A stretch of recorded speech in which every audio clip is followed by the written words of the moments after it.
here we are at the video number 3, and this video number 3 is basically related to the profitability ratios and the remaining two ratios of the profitability ratios. So in this video we will be discussing about the net profit ratio and return on capital employed. So let's discuss about first what is the net profit ratio. So before dealing with the net profit ratio, it is necessary that we should know what is the term net profit basically about. So children, as you know that there are three types of the profit which we can see there in the financial statements. One is the gross profit, which generally we gets it from the trading account. The second is the operating profit, which also we use to get it from the profit and loss account.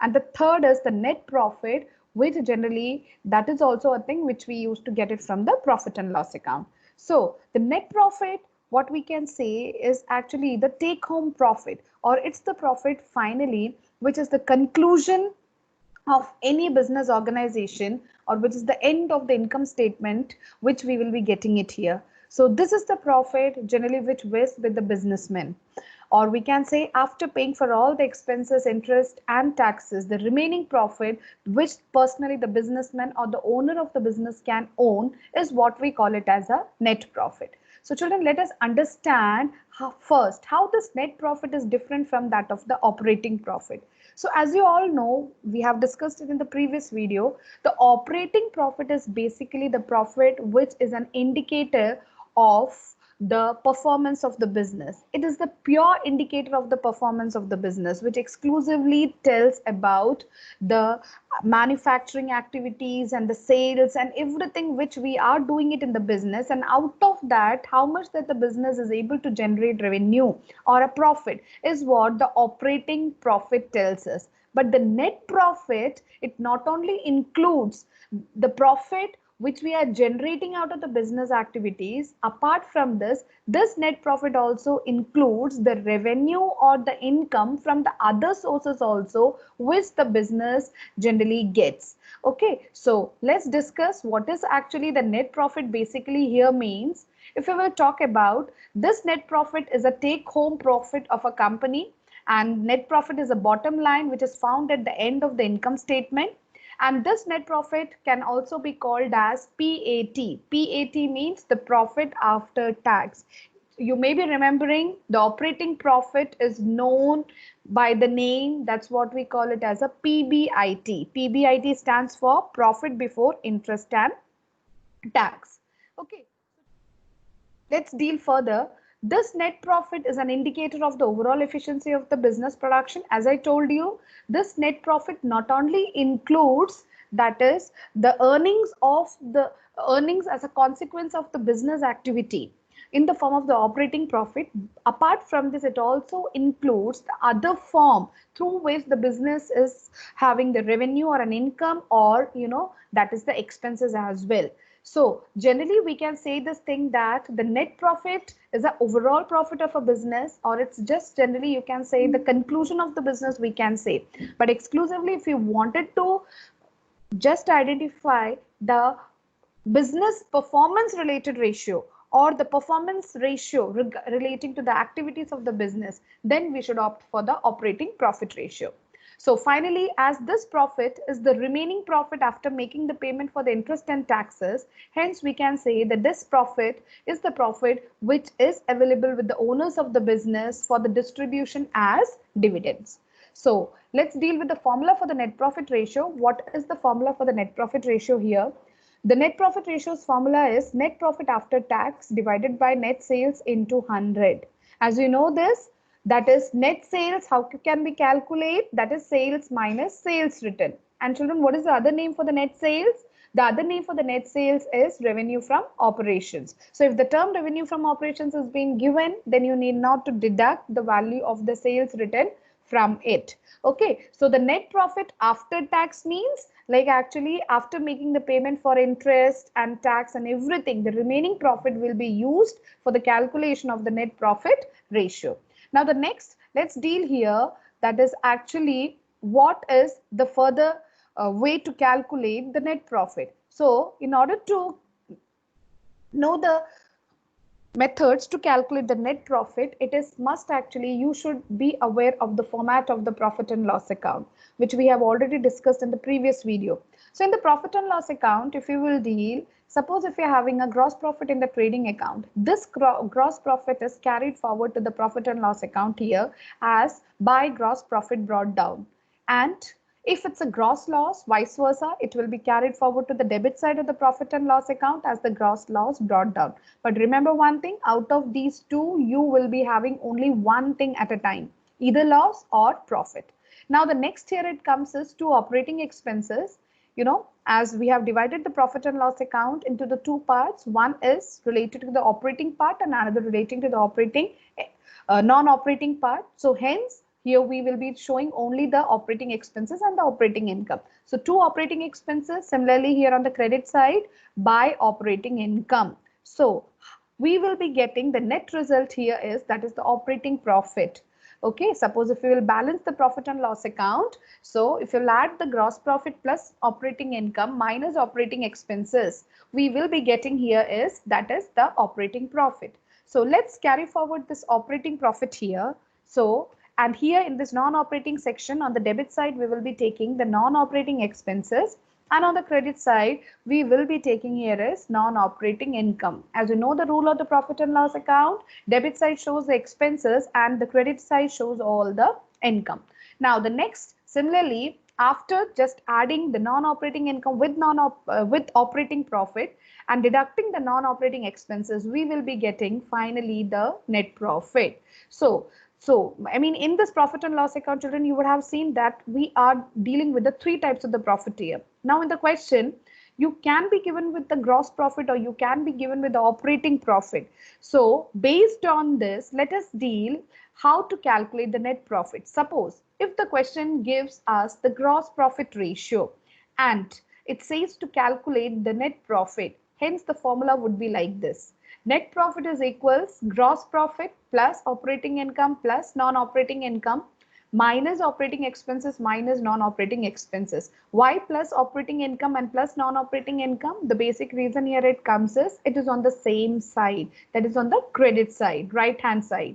So children, as we have seen in the previous video, that is same side, or if it comes on the credit side, so all these things are added together. And the opposite side, that is on the debit side, those items are there, we will be deducting it. This is how we are arriving to the balancing figure in the form of the operating profit, net profit, or whatever.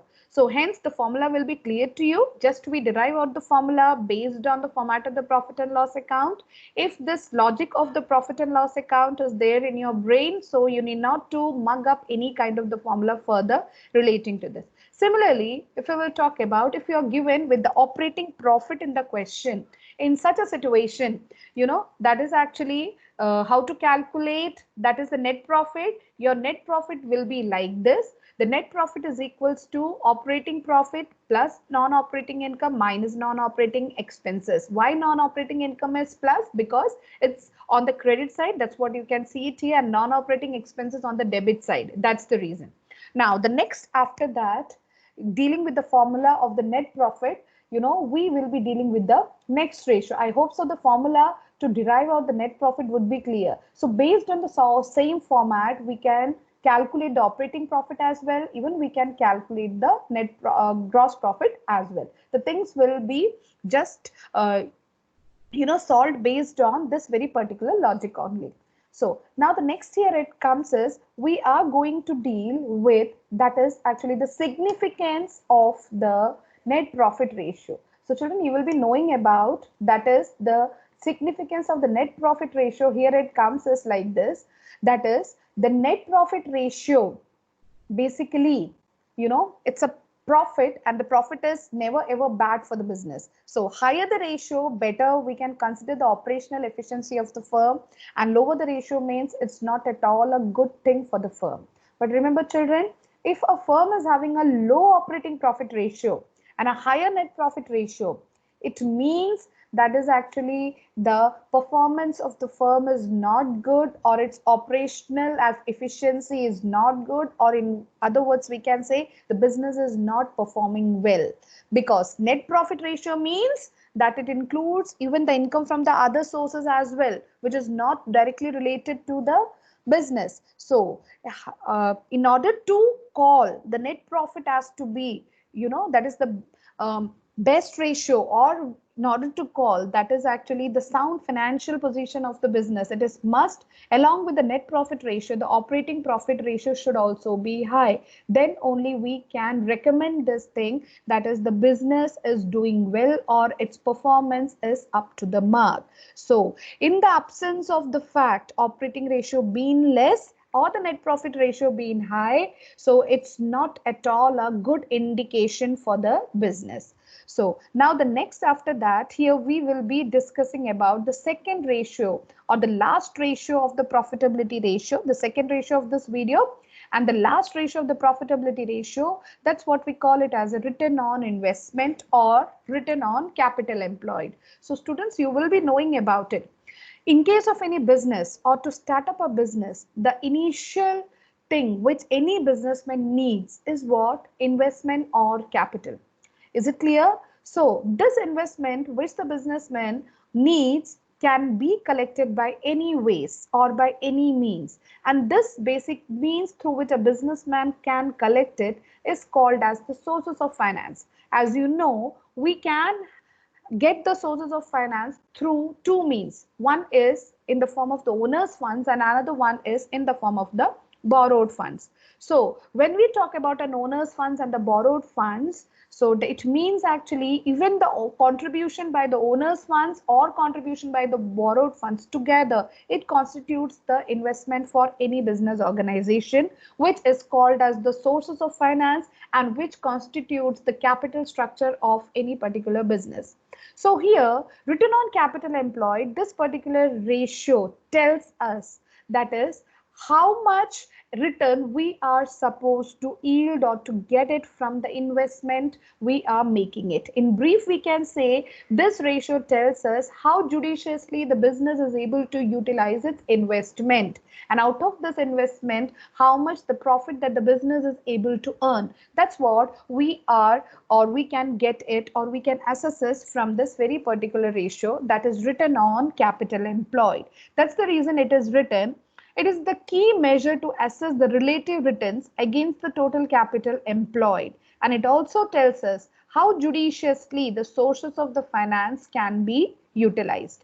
The next here we are going to deal about the other some benefits of the return on capital employed ratio, and this is what, like this ratio acts as a benchmark for the investors. From there they can identify this, how their investment has been utilized properly or not, and how far the business is able to compete with the competition there in the market. So this is what also can be interpreted from this very particular ratio.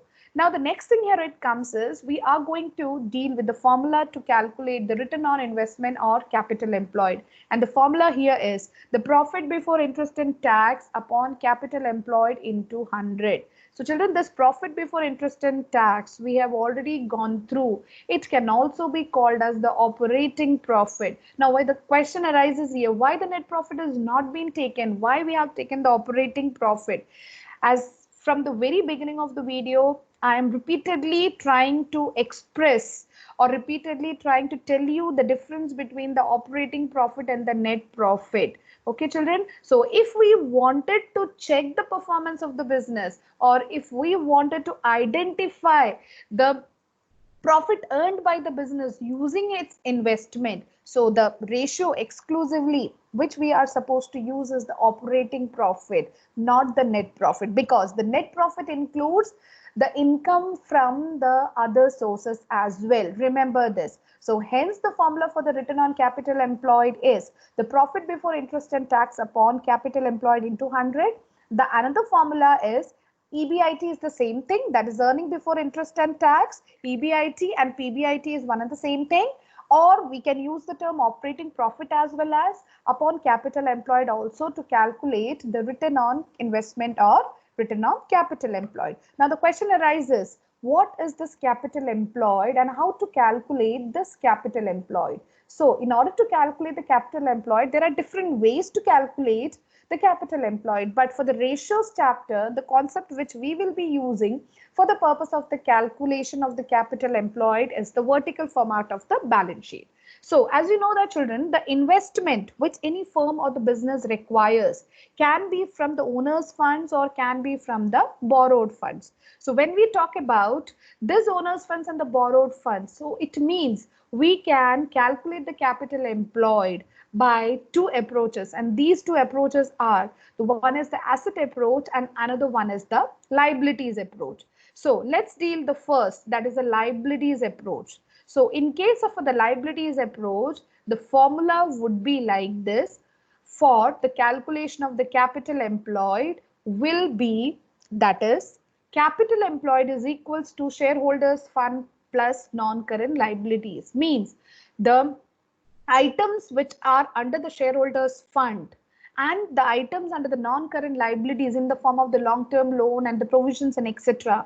can be used by the business for the purpose of revenue generation or for the purpose of the profit generation. That is the reason we have added these two things, that is the shareholders fund and non-current liabilities. But you may be knowing about, that is, you can see it here, you can observe it, that we have excluded the current liabilities. The reason why the current liabilities are excluded, because the meaning of the current liabilities, they are the short-term liabilities which has to be repaid. Means it stays in the business for a shorter duration, so hardly it makes any sense or it contributes to any revenue generation much. This is a reason, while calculating the capital employed through the liabilities approach, we are excluding the current liabilities. Similarly, the next approach here we are going to have is asset approach. So in this asset approach, we will be calculating the capital employed like this. As we can see, in the assets, there are two subheads being given. One is the non-current assets and the current assets. Hence, the formula for the capital employed would go like this. Capital employed is equals to non-current assets plus working capital. So children, remember, whenever we are taking a non-current assets and separately you are being given with the value of fictitious assets or goodwill something, so therefore that has to be excluded, because practically, that is actually, it cannot be converted into the form of the cash. Okay, so therefore here the non-current assets specifically mean here that's the fixed assets. And instead of taking the current assets, why we have taken the working capital? Because the prime motive of the current assets is basically first to set off the current liabilities. Then after that, the assets which is remaining is assumed to be retained in the business, and that is what we call it as a working capital. So in brief, or in other words, if I'll say, just you can recall the formula for the working capital. So the formula for the working capital is, that is CA minus CL. It stands for the remaining current assets after making the payment for the current liabilities will be retained with the business, to be known as the working capital. Hence, we have seen the two formulas to calculate the capital employed, that is through liabilities approach and assets approach. So I hope so that this concept would be clear to you. If you have got any kind of the problem here, so we can discuss this in the online class. So keep on watching the videos and the coming videos for even more the concept clarity part. So let's end this particular chapter over here. So thanks for watching video.